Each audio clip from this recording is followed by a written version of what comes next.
दोस्तों, हैदराबाद के अंदर पूरे 400 एकड़ में फैले इस महान जंगल को रातों रात पूरी तरह से नष्ट कर दिया गया। और अगर आपके पास 2 मिनट है तो इस वीडियो पूरा जरूर देखें। दरअसल बात ऐसी है, रात का समय था और पूरा हैदराबाद सो रहा था, लेकिन तभी शहर के अंदर अचानक पक्षियों और जानवरों की चिल्लाने की आवाज आनी शुरू हो जाती है और सभी जंगल में बसने वाले जानवर और पक्षी शहर की ओर भागने लग जाते हैं और पूरे जंगल में चीखों पुकार मच जाती है। जानवरों की यह सब देख रात के समय अचानक जंगल के नजदीकी इलाकों में भगदड़ मच जाती है। यह देखने के लिए आखिरकार इतने सारे जानवर शहर की ओर क्यों भाग कर आ रहे हैं।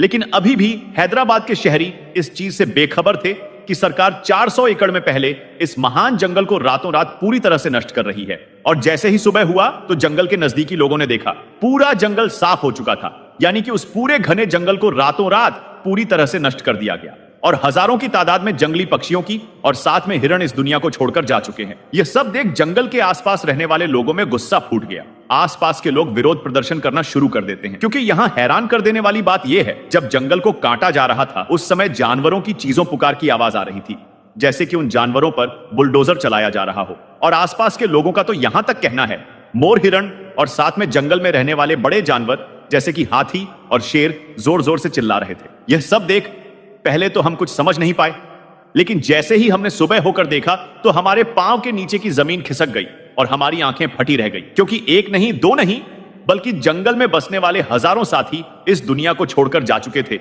और उसी के साथ में कम से कम कर से 5 शेर, वो भी जेसीबी के नीचे आके इस दुनिया को छोड़कर जा चुके थे। दोस्तों, अगर ऐसे ही चला रहा तो आने वाले समय में इस धरती पर पेड़ पौधों की ओर जो ये सभी जानवर हैं धीरे धीरे विलुप्त होते चले जाएंगे। इसीलिए हम सभी लोगों को इस जंगल कटाई अभियान के खिलाफ आवाज उठानी होगी। लेकिन अच्छी बात यह है, जंगल के आसपास के लोगों के विरोध प्रदर्शन से इस जंगल की कटाई फिलहाल के लिए रुक चुकी है। बाकी दोस्तों, आप इस पूरे मामले को लेकर क्या सोचते हैं, कमेंट करके जरूर बताएं। क्या जंगल को काटना चाहिए या फिर नहीं? और उसी के साथ में इस वीडियो को ज्यादा से ज्यादा शेयर करें, जिससे कि इस पूरी घटना के बारे में पूरे भारतवासियों को पता लग सके। अभी के लिए इतना ही। अपने परिवार को पूरा ख्याल रखें। जय हिंद। अगर अब भी हैदराबाद के जंगलों का विनाश नहीं रोका गया तो यकीन मानिए आने वाला इतिहास हमें कभी माफ नहीं करेगा।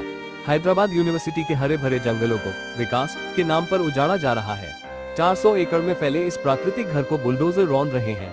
वो पेड़ जिन पर पक्षियों के बसेरे थे, अब वहाँ सिर्फ सन्नाटा बचा है। जिस मोर को हम अपना राष्ट्रीय पक्षी मानते हैं, आज वही मोर चीख रहा है, क्योंकि उसके आशियाने को इंसानों ने बर्बाद कर दिया।